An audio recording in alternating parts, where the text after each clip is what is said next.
Well, hey guys, I have a confession to make. I'm taking steroids. I'm just kidding. Anyways, the reason why I'm here is because I want to tell you guys a story about my broken heater. You may think that it's actually a easy fix, but in reality it was more like a 3-week ordeal. So we can see this burner here light up. Everything's working. There it is, you see it? There you go. Boom.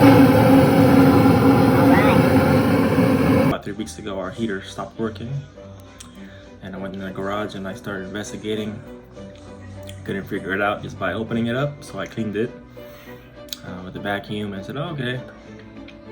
Turned it back on and started working. But then again, 2-3 days later, it stopped working again. So I had to do a little bit more intense debugging. When I figured out that these sensors here, these are temperature sensors for the burner, were open, meaning that there wasn't a complete circuit from these two terminals. Ended up getting replacement parts for these, put it back in. Next thing you know, it started working again.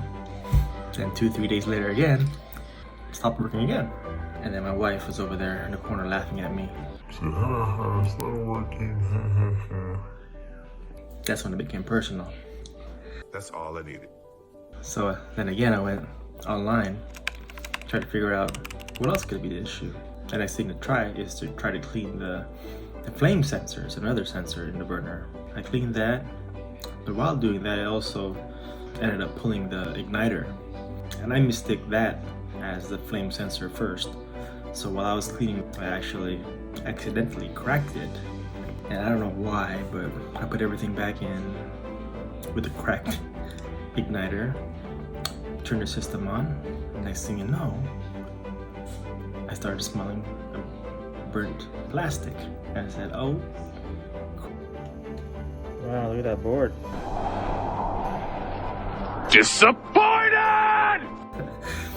So what happened next was, it still turned on. The control board has an LED blinks, and then you can read the code. The error code indicated that there was some circuitry issue related to the igniter. And I had the cracked igniter and I turned on the system. It basically fried the board because it's short-circuited. And then my wife was over there again laughing at me. Say, ha, ha, ha. I give up. I give up. I give up. Run on! But I said, I'm not ready to give up yet. So what did I do? Went again online and tried to get the board replacement for the controller board. I went ahead and ordered a part that resembled the board that I had for the model number for the furnace. Came back a week later, I realized I made a mistake. The board wasn't the correct board. There was a few terminals that weren't there. So ended up returning that one, went back online and found the right board. All in all, about 3 weeks duration, got it working. As you can hear behind me, that's the fan blowing the hot air. But in reality, probably the issue was just, I think it was actually 2 issues. It was these faulty temperature sensors in the burner, and the flame sensor in the burner too needed to be cleaned. All in all, I probably spent paying about $170 for a new control board. Not so bad, because at the end of the day, it's new knowledge that I gain. So if I have one of my tenants Call me and say, hey, no, our heater isn't working.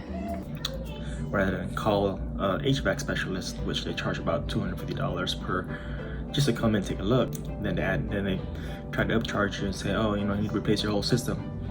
Now I have some knowledge on my end to try a few things before calling an expert. I think it's a good investment on my end. Now my wife's happy, I'm happy, and we can move forward. All right, thanks for listening.